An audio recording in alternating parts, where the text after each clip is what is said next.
Hi student, அனைவருக்கும் இனிய காலை வணக்கம். நாம் இப்போ பார்த்துட்ருக்கிறது இரண்டாவது இயலில் இப்போ நம்ம பார்க்க போகிறது இலக்கண பகுதி, அதாவது புணர்ச்சி விதிகள். இதுக்கு முன்னாடி நம்ம என்ன பார்த்தோம்? யானை டாக்டர் பார்த்தோம் இல்லையா? ஸோ இதில் மேம் ஒரே ஒரு செய்யுள் பகுதி மட்டும் விட்டு போச்சு. அதே அடுத்து மேம் அடுத்த வீடியோவில் உங்களுக்கு சொல்கிறேன், சரிங்களா?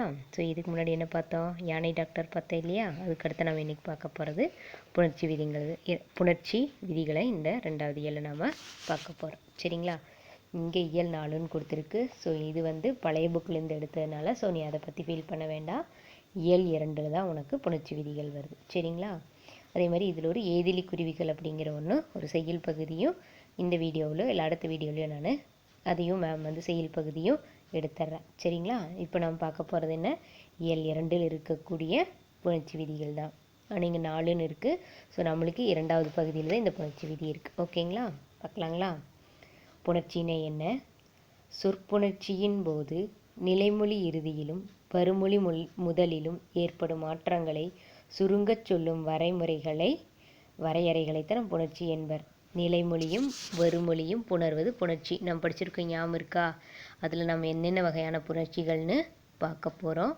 இன்றைக்கி உயிரிற்று புணர்ச்சினா என்ன, அதில் உடம்படு மெய்ப்புணர்ச்சி, குற்றியலுகர புணர்ச்சி, அடுத்தது முற்றியலுகர புணர்ச்சி, இயல்பீறு விதியீறு புணர்ச்சி, பூப்பெயர் புணர்ச்சி, மெய்யீற்று புணர்ச்சி, தனிக்குறில் முன் ஒற்று புணர்ச்சி, மகரஈற்று புணர்ச்சி, பண்பு பெயர் புணர்ச்சி, பிரித்தால் மெய்விகுதி கெட்டு வந்தால் அது மெய்விகுதி பெற்று வந்தால் அது பண்பு பெயர் புணர்ச்சி பெற்று வந்தாள், சரிங்களா? ஸோ இதையெல்லாம் தான் நாம் இன்றைக்கி இந்த கிளாஸில் பார்க்க போகிறோம். பார்க்கலாங்களா? புணர்ச்சின்னு என்ன சொன்ன மேமு? நிலைமொழியும் வருமொழியும் புணர்வது புணர்ச்சின்னு பார்த்தோம். இந்த புணர்ச்சியானது என்னென்னு பார்த்தோம்? நிலைமொழியும் வருமொழியும் புணர்வது புணர்ச்சி அப்படின்னு பார்த்தோம். அதை எங்கே கொடுத்துருக்காங்க? சொற்புணர்ச்சியின் போது நிலைமொழி இறுதியிலும் வருமொழி முதலிலும் ஏற்படும் மாற்றங்களை சுருங்கச் சொல்லும் வரையறைகளை புணர்ச்சி விதிகள் என்பதை நம்ம சுருக்கமாக சொல்லக்கூடிய அந்த வரையறைத்தை நம்ம என்னென்னு சொல்கிறோம்? புணர்ச்சி விதிகள்னு சொல்கிறோம். மொழியை பிழையின்றி கையாளவும் பாடலடிகளை பொருள் உணர்வுக்கு ஏற்ற வகையில் பிரித்தறியவும் மொழி ஆளுமையை புரிந்து கொள்ளவும் இந்த புணர்ச்சி விதிகளானது பயன்படுகின்றன. இப்போ நம்ம பார்க்கக்கூடிய அந்த உயிரீற்று புணர்ச்சியில் உடம்படுமை புணர்ச்சி, குற்றியலுகர புணர்ச்சி, முற்றியலுகர புணர்ச்சி, பூப்பெயர் இது எல்லாத்தையும் நம்ம இதிலிருந்து இந்த புணர்ச்சி விதிகள் நம்மளுக்கு உதவுகின்றது. எதற்கு? மொழியை பிழையின்றி கையாளவும் பாடலடிகளை பொருள் உணர்வுக்கு ஏற்ற வகையில் பிரித்தறியவும் மொழி ஆளுமையை புரிந்து கொள்ளும் இந்த புணர்ச்சி விதிகள் பயன்படுகின்றன. இப்போ நம்ம பார்க்க போகிறது உயிரீற்று புணர்ச்சி. உயிரீற்று புணர்ச்சியில் உடம்படு மெய் புணர்ச்சினை என்னன்னு நாம் பார்க்க போகிறோம், சரிங்களா? நிலைமொழியின் இறுதி எழுத்தும் வருமொழியின் முதல் எழுத்தும் உயிரெழுத்துக்களாக இருந்தால், நல்லா கவனி, நிலைமொழி அந்த நிலைமொழியினுடைய இறுதி எழுத்தும் வரக்கூடிய மொழியினுடைய அந்த முதல் எழுத்தும் என்ன எழுத்தாக இருந்தால்? உயிரெழுத்தாக இருந்தால் உச்சரிப்பின் போது ஒலி உடன்பாடு இல்லாமல் இடைவெளி ஏற்படும். எனவே உடன்படாத அவ்விரு மொழிகளையும் சேர்த்து புணர்க்கவும் வருமை உடம்படு மெய்யாகும். அப்போ நிலைமொழியும் வருமொழியும் அந்த முதல் எழுத்துமே உயிரெழுத்துகளாக இருந்துச்சுன்னா அந்த உச்சரிக்கிற போது ஒலி உடன்பாடு இல்லாமல் இடைவெளி ஏற்படும். அதை சரி செய்வதற்காக இடையில நம்ம ஒரு மெய்யெழுத்தை சேர்த்துறோம். புணர்க வறுமை அந்த வர்றனால அது என்ன மெய்யாக வருகிறது? உடம்பட்டு வருவதால் அது உடன்படு மெய்யாகும். 18 மெய்களுள் எந்த 2 எழுத்துக்கள்னு பாருங்க, இ இவ் ஆகிய இரு மெய்கள் மட்டுமே உடம்படு மெய்களாகும். நம்மளுக்கு மெய்யெழுத்துக்கள் அதாவது ஒற்றெழுத்துக்கள் 18 இருக்குன்னு தெரியும். அதில் ஈயும் இவும் இந்த 2 எழுத்துக்களும் தான் உடம்படு மெய்களாக வரும் அப்படின்னு சொல்லியிருக்காங்க. பாருங்க, காட்சி அழகு, காட்சி கூட்டல் யாவா பிரித்தா ஈ கூட்டல் ஆ. இது என்னது? இகர ஈறு. இகர ஈறு எதை வச்சு சொல்கிறோம்? சீயை பிரிச்சினா இச்சு கூட்டல் ஈ, நிலைமொழியில் இருக்கக்கூடியது ஈ, அதனால் அது இகர ஈருன்னு சொல்லியிருக்காங்க. அடுத்து பாரு, தீ அணைப்பான், தீ கூட்டல் ஈ கூட்டல் அணைப்பான், சரிங்களா? இதை ஈகார ஈருன்னு சொல்லியிருக்காங்க. ஏன்? தீயை பிரிச்சுன்னு இத்து கூட்டல் ஈ, ஸோ அதனால் அது ஈகார ஈரு. கலை அறிவு, கலை கூட்டல் ஈ கூட்டல் அறிவு, லைய பிரி இல் கூட்டல் ஐ, அதனால் அது என்ன ஈறு? ஐகார ஈறு. மாவிலை மா கூட்டல் இவ் கூட்டல் இலை மாவிலை. மா பிரி இம் கூட்டல் ஆ, ஸோ அது ஆகார ஈறு. பூவழகு பூ கூட்டல் இவ் கூட்டல் அழகு பூ. இப்போ இல்லையா, பூவை பிரிக்கும்போது எப்படி பிரிப்பேன்? இப்பு கூட்டல் ஊ, ஸோ அது ஊகார ஈறு. அடுத்து பாருங்க, இப்போ என்ன சொல்லியிருக்காங்க? யா யூ இந்த ரெண்டும் தான் உடம்படுமைகளாக வரும்னு சொல்லியிருக்கிறாங்க. ஈயும் இவ்வும். அப்போ ஈக்கு பார்த்துட்டோம், இவ்வுக்கு பார்த்துட்டோம். சரிங்களா? இப்போ இங்கே பாருங்கள், சே இலை சே கூட்டல் ஈ கூட்டல் இலை. சேவை பிரித்தா என்னது? அது இச்சு கூட்டல் ஏ சே. அப்போ அது ஏகார ஈறு. அதனால் அதையே யகரன்னு சொல்கிறோம். ஏகார ஈறு. அடுத்தது சேவடி சே கூட்டல் இவ்வு கூட்டல் அடி இவ் வருதுங்களா? அப்போ இது வந்து வகர உடம்படுமைகள். அந்த ஈ வந்திருக்கிறது, யூ வந்திருக்கு. சே இலையில் சே கூட்டல் ஈ கூட்டல் இலை, அதில் சேவை பிரித்து இச்சு கூட்டல் ஏ, ஸோ ஏகார ஈறு. அடுத்தது சேவை பிரிக்கும்போது சேவடியில் சே கூட்டல் யூ கூட்டல் அடி, சே வந்து இச்சு கூட்டல் ஏ இல்லைங்களா? இச்சு கூட்டல் ஏ சே. அதுக்கடுத்து இருக்கக்கூடியது என்ன? இவ்வுங்கிறது வகரம், யாங்கிறது யகரம். அப்போ இந்த ரெண்டு இதையும் வச்சு பார்க்கும்போது ஏகார ஈறு யகர வகர உடம்படு மெய்கள் பெற்று வருகின்றன. அந்த ஏகார ஈறு இது வரைக்கும் நம்ம என்னென்ன பார்த்தோம்? இகர ஈறு பார்த்தோம், ஈகார ஈறு பார்த்தோம், ஐகார ஈறு பார்த்தோம். இந்த மூன்றுலையும் யகர உடம்படுமை பெற்று வருகிறது. அடுத்து பாருங்க, இவ்வு, அதாவது இவுங்கிறது வந்து ஆகார ஈறு ஊகார ஈறு, இந்த ரெண்டுலையும் இவ் என்ற உடம்படுமை பெற்று வருகிறது. இந்த சேயிலையில் இந்த சேயிலையிலையும் சேவடியிலையும் என்ன பண்ணுகிறது? யகர வகர உடம்படுமைகள் பெற்று வருகின்றன. இது ஏகாரத்தில் வகரமும் வரலாம், என்னது வகரம் யகரமும் வரலாம், வகர உடம்படுமைகள் பெற்று வருகின்றன. விளங்குதுங்களா? அப்போ ஏகாரத்தில் மெய்கள் வருகின்றன. யகர உடம்படுமை வகர உடம்படுமைகள் பெற்று வருகின்றன. அதுக்கான இது கொடுத்துருக்காங்க பாரு, நன்னூல் சூத்திரம். இ ஐவழி யவ்வும் ஏனைய உயிர்வழி வவ்வும் ஏமுன் இவ்விருமையும் உயிர்வரின் உடம்படு மெய்யென்றாகும். இப்போ என்ன பார்த்தோம்? இ ஐ இந்த ஐவழி யவ்வும்னா யகர உடம்படுமை பெற்று அதாவது யகர உடம்படுமை பெற்று வரும். விளங்குதுங்களா? உயிர்வழி பிற உயிர்கள் முன் வந்து வவ்வும்னா மற்ற உயிரெழுத்துக்கள் வரும்போது என்னவாக மாறுகிறது? இ ஐ அந்த மூணு ஃபஸ்ட்டு பார்த்தோமா? இகர ஈகார ஐகார, இந்த மூன்றுக்கு இடையில் என்ன இருக்குது? இ ஐவழி யவ்வும், இந்த மூன்று எழுத்துக்கள் வரும் இடத்துல யகர உடம்படுமை பெற்று வரும். விளங்குதுங்களா? இ ஐவழி யவ்வும். அப்போ இந்த மூன்று உயிரெழுத்துக்கள் வரக்கூடிய இடத்துல யகர உடம்படுமை பெற்று வரும். ஏனைய உயிரெழுத்துக்கள் இருந்துச்சுன்னா அது என்னவாக பெற்று வரும்னு பார்த்தோம்? அதாவது பிற உயிர்கள் வந்தால், பிற உயிரெழுத்துக்கள் இருந்தால் யூ வகர உடம்படுமை பெற்று வரும். இந்த ஏமுன் இவ்விருமையும் உயிர்வரின் உடம்படு மெய் என்றாகும். அந்த திரும்ப என்ன சொல்லியிருக்காங்கன்னு வரு, ஏகாரமாக இருந்துச்சுன்னா யகரமும் வரும் வகரமும் வரும்னு சொல்லியிருக்காங்க. விளங்குதா? புரியுதா இல்லையா? திரும்ப பாரு.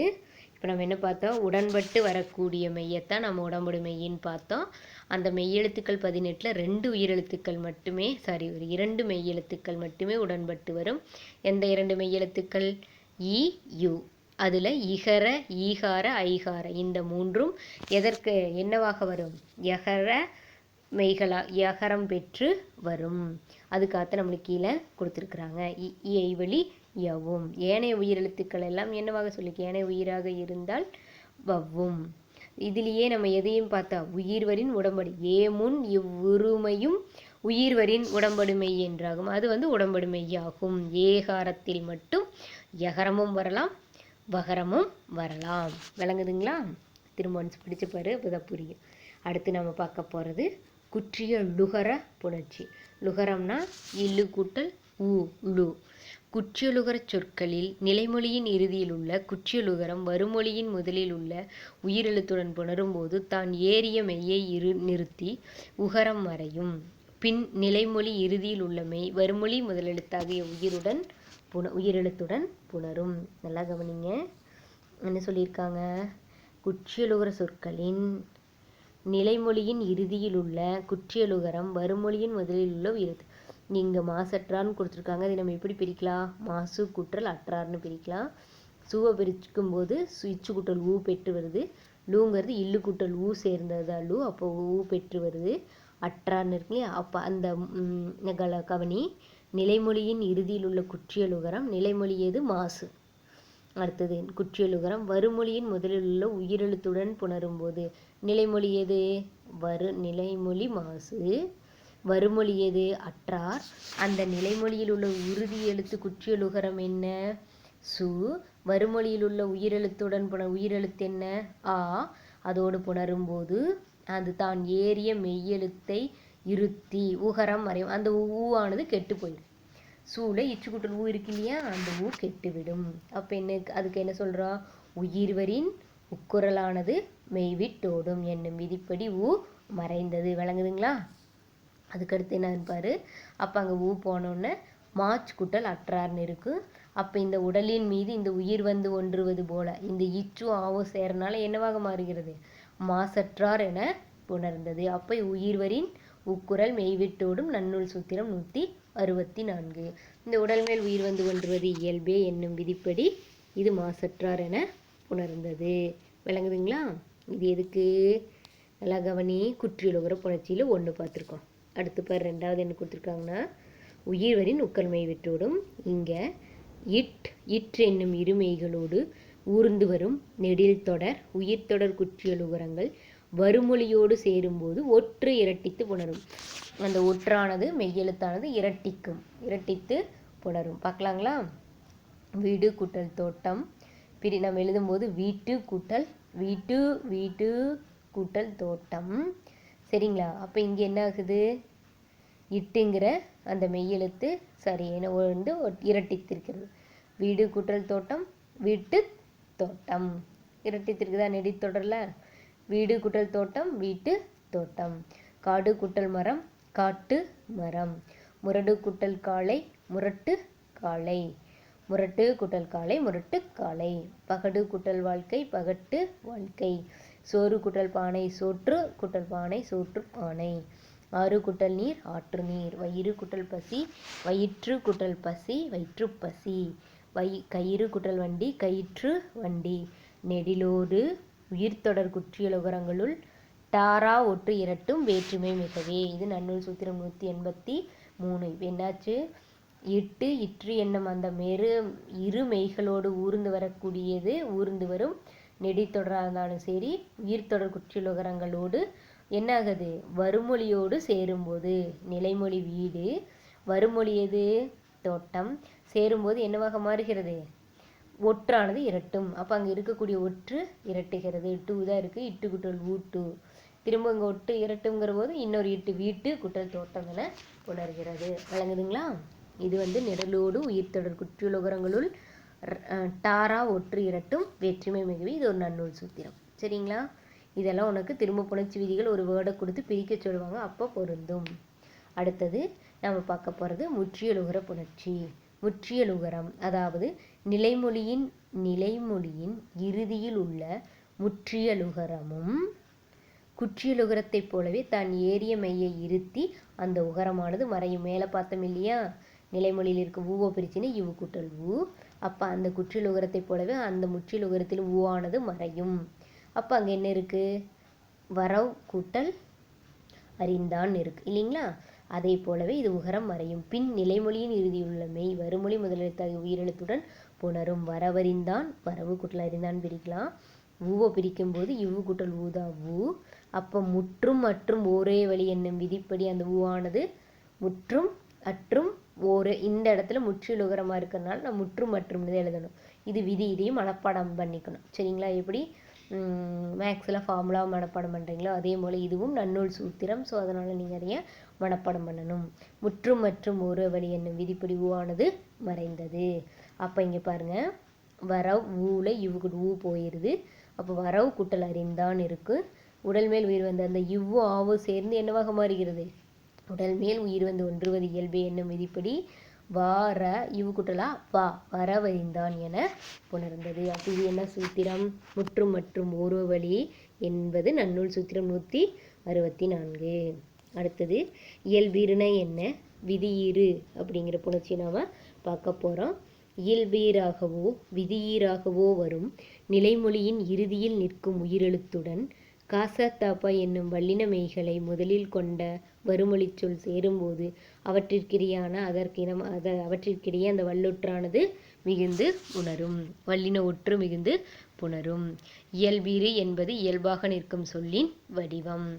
பள்ளி கூட்டல் தோழன் பள்ளி தோழன். அப்போ இடையில ஒரு ஒற்று வருது இல்லைங்களா, இத்துங்கிற ஒற்று. அப்போ காசா தாப்பா மிகும்னா இக் இச் இத் இப்புங்கிற ஏதோ ஒரு எழுத்து அந்த இடத்துல மிகும்.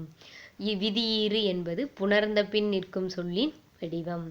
நிலம் கூட்டல் தலைவர் நில கூட்டல் தலைவர், விதியீறு நில தலைவர். சரிங்களா, அங்கே இயல்பீறு என்பது இயல்பாக நிற்கக்கூடிய சொல்லின் வடிவம். இங்கே விதியீறுங்கிறது என்ன, புணர்ந்த பின் நிற்கும் சொல்லினுடைய புணர்ந்து முடிச்சதுக்கு அப்புறம் நிற்கக்கூடிய சொல்லின் வடிவம். நிலம் தலைவர் நில கூட்டல் தலைவர் விதியீறு, ஸோ நிலத்தலைவர் என புணர்ந்தது. திரைப்படம் திரை கூட்டல் படம் திரை கூட்டல் இப்பு கூட்டல் படம். இயல்பினும் விதியினும் நின்ற உயிர் முன் என்ன மிகும் என்னும் விதிப்படி இந்த இடத்துல காசா தாப்பா மிகும் என்னும் விதிப்படி திரைப்படம் என புணர்ந்தது. விளங்குதுங்களா? அடுத்து வரும் மரக்களம் மரம் கூட்டல் களம். இந்த இடத்துல அந்த மவ்வீறு ஒற்றிழந்து இம் மவ்வீருங்கிறது மா, இப்போ இம்முங்கிறது மவ்வீறு. அந்த மவ்வீறு ஒற்றிழந்து உயிரீறு ஒப்பவும் என்னும் விதியின்படி அந்த இம் போய் மர குட்டல் களம். அப்போ இயல்பினும் விதியினும் நின்ற உயிர்மின் இந்த இடத்துல என்ன, அது காசா தாப்பா மிகும் என்னும் விதிப்படி இக்கென்ற ஒற்று சேர்கிறது. மரக்களம் என புணர்ந்தது. விளங்குதுங்களா? அப்போ இயல்பினும் விதியினும் நின்ற உயிர் முன் என்ன மிகும், காசா தாப்பா மிகும். அதாவது இக்கு இச்சு இத்து இப்புங்கிற ஒற்று மிகும். விதவாதன மண்ணே. ஸோ நன்னூல் 165.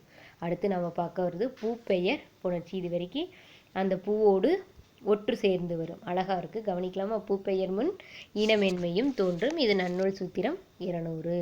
பூ என்னும் சொல் நிலைமொழியாய் நிற்க வருமொழியின் முதலில் வல்லின மெய்யெழுத்துக்கள் வரும்போது, வல்லின மெய்யெழுத்துக்கள் என்ன, கசட தப்பற இல்லைங்களா?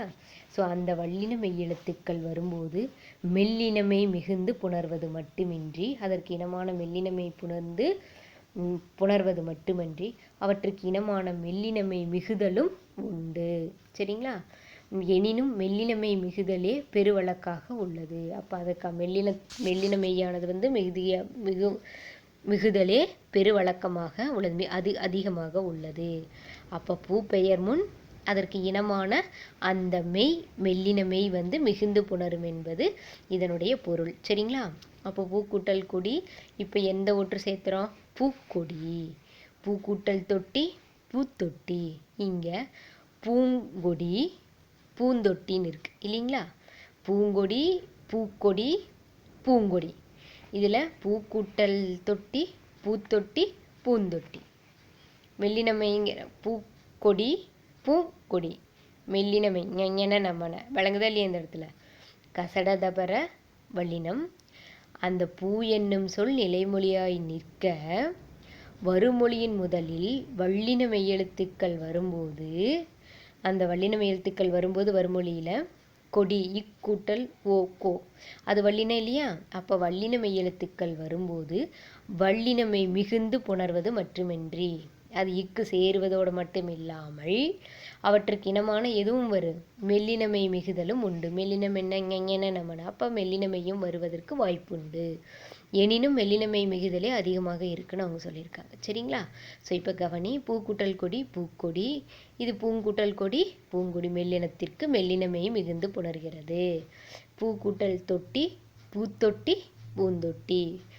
வழங்குதுங்களா? இது வல்லினமைக்கு பூத்தொட்டி மெல்லினமைக்கு பூந்தொட்டி. பூக்கூட்டல் சோலை பூச்சோலை பூஞ்சோலை. பூக்கூட்டல் பந்து பூப்பந்து.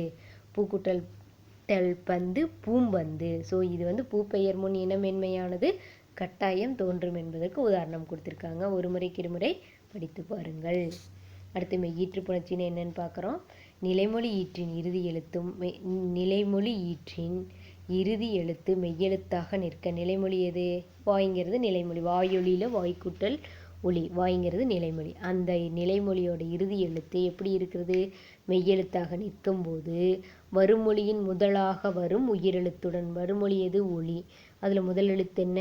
உயிரெழுத்துடன் வருமொழி முதலாக, வருமொழியின் முதலாக வரும் உயிரெழுத்துடனும் மெய்யெழுத்துடனும் சேரும் புணர்ச்சி நம்ம என்னன்னு சொல்கிறோம்?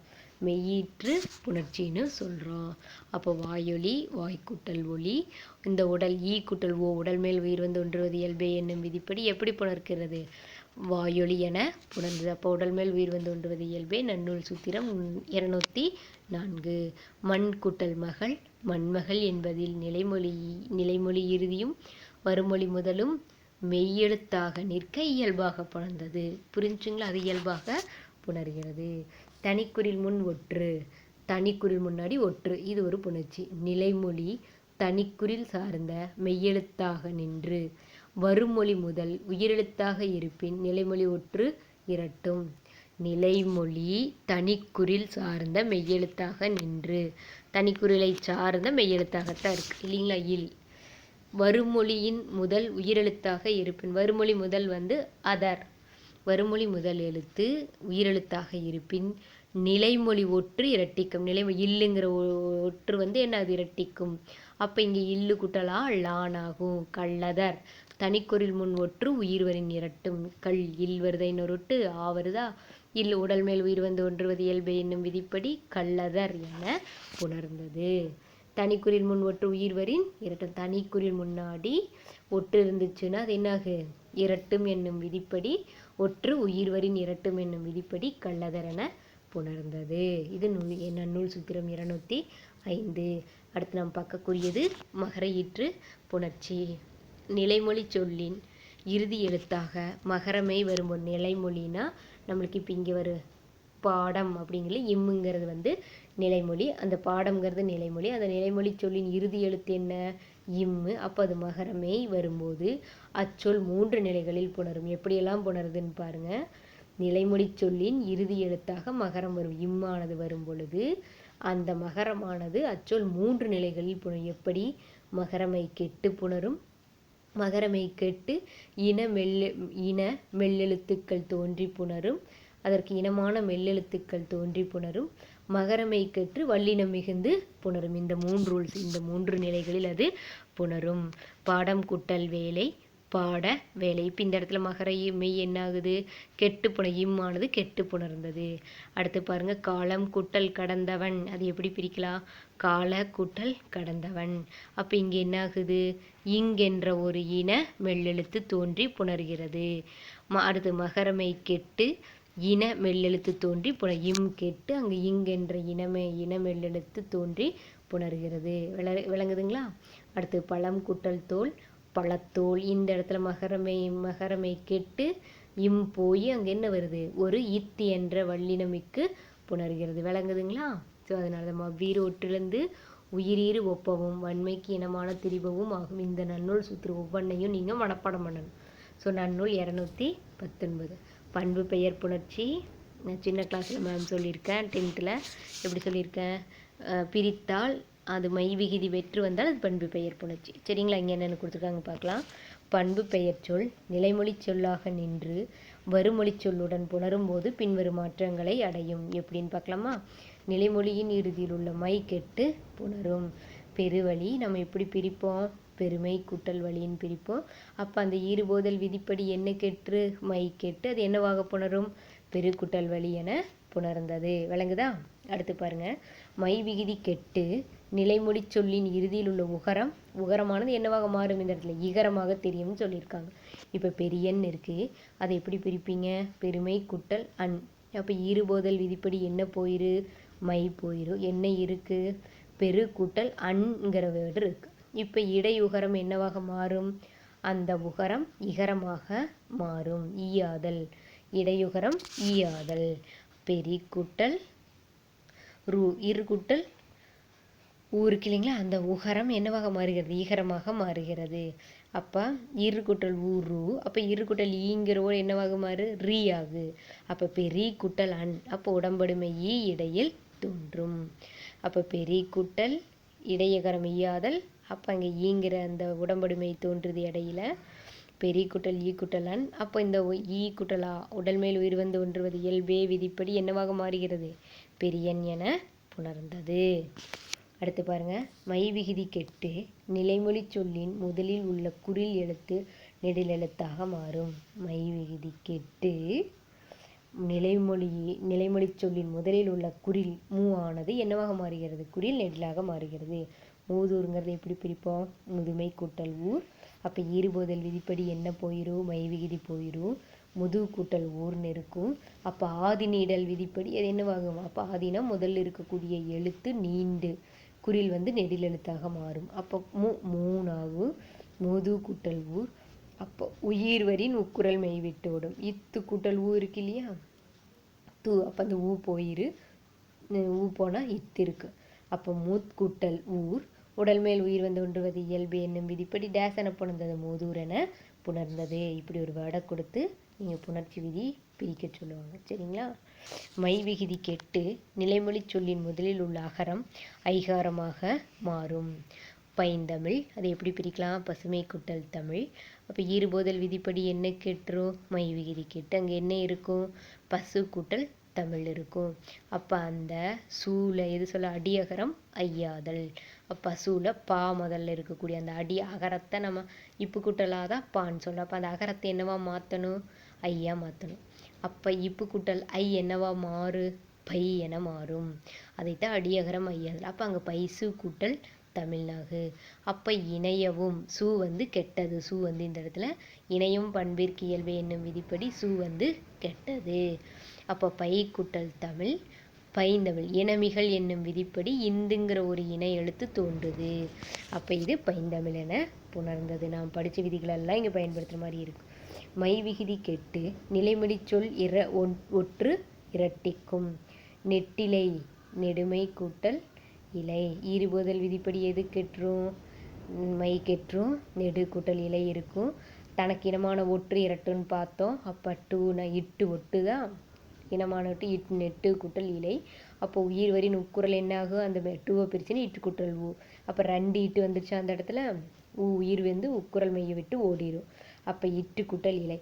அப்போ உடல் மேல் உயிர் வந்தோடனே இட்டு ஈயும் சேர்ந்த என்னாகும்?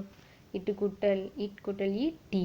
அப்போ என்னது? நெட்டிலை என புணர்ந்தது. உடல் மேல் உயிர் வந்து ஒன்றுவது இயல்பே என்னும் விதிப்படி நெட்டிலை என புணர்ந்தது. பண்பு பெயர் புணர்ச்சியில் தன்னொட்டிரட்டல் என்னும் விதியை பயன்படுத்த வேண்டும். இந்த புணர்ச்சியில் மட்டும் தன் ஒட்டிரட்டல் அந்த ஒற்று தனக்கு இனமான ஒற்று 2 டைம் இரட்டும் என்னும் விதியை பயன்படுத்த வேண்டும். அதே மாதிரி எதையும் பிரிக்கலாம். வெற்றிலை வெறுமை கூட்டல் இலை வெற்று கூட்டல் இலை வெற்றிலை என புணர்ந்தது. ஈறுபோதல் விதியின்படி மை கெட்டு நிலைமொழியின் இறுதி எழுத்து மகர மையாக இருந்தால் முன்னின்ற மெய் திரிதல் விதியின்படி புணரும். ஈறுபோதல் விதியின்படி மை கெட்டு நிலைமொழியின் இறுதி எழுத்து மகர மையாக இருந்தால் செந்தமிழ் எப்படி பிரிக்கலாம்? செம்மை கூட்டல் தமிழ் பிரிக்கலாம். ஈறுபோதல் விதிப்படி என்னாகு? மை கெட்டு மை போயிரு. அப்போ அங்கே செம் கூட்டல் தமிழ்னு இருக்குது. செம் கூட்டல் அப்போ முன்னின்ற மெய்திரிதல் விதிப்படி இம்முக்கு பதிலாக அங்கே என்ன ஆகு? இந்தென்ற எழுத்து வந்து செந்தமிழ் என புணர்ந்தது. முன்னின்ற மெய் திரியும். முன்னாடி இருந்த மெய்யானது வந்து திரிதல் என்றால் இந்த எழுத்து இந்த எழுத்தாக மாறுகிறது. சரிங்களா? இந்தென்ற அப்போ இம்மு வந்து இந்தாகும். அப்போ செந்தமிழ் என புணர்ந்தது.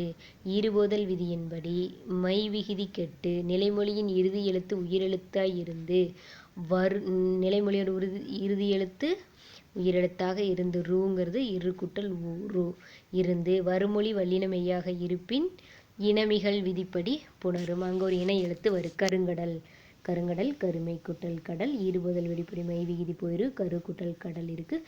அப்போ இனமிகள் என்னும் விதிப்படி கருங்கடல் என புணர்ந்தது. பண்பு பெயர் புணர்ச்சியில் ஈறுபோதல் விதிப்படி மை விகுதி மறைந்த பிறகு நிலைமொழியின் இறுதியில் மகரமை நின்று வருமொழியின் முதல் எழுத்தாக காசா தாப்பா வந்தால் முன்னின்ற மெய் பிரிதல் விதியை பயன்படுத்த வேண்டும். கவனிச்சு பாரு, திரும்ப படிச்சினத்தை புரியும். ஈறுபோதல் விதிப்படி மை விகுதி மறைந்த பிறகு மகரமை வராத நிலையில் நம்ம எதை பயன்படுத்துகிறோம்? இனிமைகள்ங்கிற விதியை பயன்படுத்த வேண்டும். திரும்ப கவனி. பண்பு பெயர் புணர்ச்சியில் ஈறுபோதல் விதிப்படி மை விகுதி மறைந்த பிறகு நிலைமொழியின் இறுதியில் மகரமை நின்று வருமொழியின் முதல் எழுத்தாக காசா தாப்பா வந்தால் முன்னின்ற மெய்திருதல்ங்கிற விதியை நம்ம பயன்படுத்தணும். விளங்குதா? ஈறுபோதல் விதிப்படி மை விகுதி மறைந்த பிறகு மகரமை வராத நிலையில் இனமிகள் விதியை பயன்படுத்த வேண்டும். மை விகுதி கெட்டு நிற்கும் நிலையின் இறுதி எழுத்து மேற்சொன்ன எவ்விதியிலும் பொருந்தாதிருப்பின் இணையவும் என்னும் விதியை பயன்படுத்த வேண்டும். அதுக்கு கொடுத்துருக்காங்க. பசுந்தளிர் பசுமை கூட்டல் தளிர். இருபதல் விதிப்படி மை போகுது, அப்போ பசு கூட்டல் தளிர்.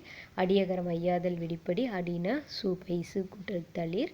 இணையவும் பண்பிற்கு இயல்பே சு போயிரு. அப்போ இனமிகள் வழிப்படி இந்தென்ற இணை எழுத்து வருது. அப்போ பைந்தளிர் என புணர்ந்தது. இது பாருங்க. இப்போ நம்ம பார்த்த அத்தனையும் இங்கே உனக்கு சூத்திரமாக கொடுத்துருக்காங்க. இருபோதல், இடையுகரம் ஈயாதல், ஆதிநீடல், அடியகரம் ஐயாதல், தன்னொட்டிரட்டல், முன்னின்ற மெய்திரிதல், இனமிகள் இணையவும் பண்பிற்கு இயல்பே. இது அத்தனையும் நாம் இப்போ பார்த்தோம். ஸோ அதைத்தான் உனக்கு நன்னூல் சூத்திரமாக இங்கே கொடுத்துருக்காங்க. சரிங்களா? ஸோ ஒவ்வொரு விஷயமா பார்த்தோம். அத்தனையும் சேர்த்து இங்கே கொடுத்துருக்காங்க. இருபோதல், இடையுகரம் ஈயாதல், ஆதிநீடல், அடியகரம் ஐயாதல், தன்னொட்டிரட்டல், முன்னின்ற மெய்திரிதல், இனமிகள் இணையவும் பண்பிற்கு இயல்பே. ஸோ இது எல்லாமே நம்ம இதில் பார்த்தோம். புணர்ச்சினா என்ன? அந்த புணர்ச்சியில் நம்ம என்னென்ன பார்த்தோம்? நிலைமொழியும் வறுமொழியும் புணர்வது புணர்ச்சி. அந்த புணர்ச்சியில் நம்ம என்னென்ன பார்த்தோம் பார்த்துடலாங்களா? ஒன்ஸு உயிரீற்று புணர்ச்சியில் உடம்படு மெய் புணர்ச்சினா என்ன? குற்றிலுகர புணர்ச்சினா என்ன? முற்றிலுகர புணர்ச்சினா என்ன? இயல்பீறு விதியீறு புணர்ச்சி என்ன? பூப்பெயர் புணர்ச்சினா என்ன? மெய்யீற்று புணர்ச்சி என்ன? தனிக்குறில் முன் ஒற்று புணர்ச்சி என்ன? மகர ஈற்று புணர்ச்சினா என்ன? பண்பு பெயர் புணர்ச்சினா என்ன? ஸோ இது அத்தனையும் தான் நாம் பார்த்தோம். ஸோ திரும்பவும் நீ ஒரு முறைக்கு இருமுறை படித்துப்பார். அப்போ தான் உனக்கு இது பொருள் விளங்கும். நன்றி.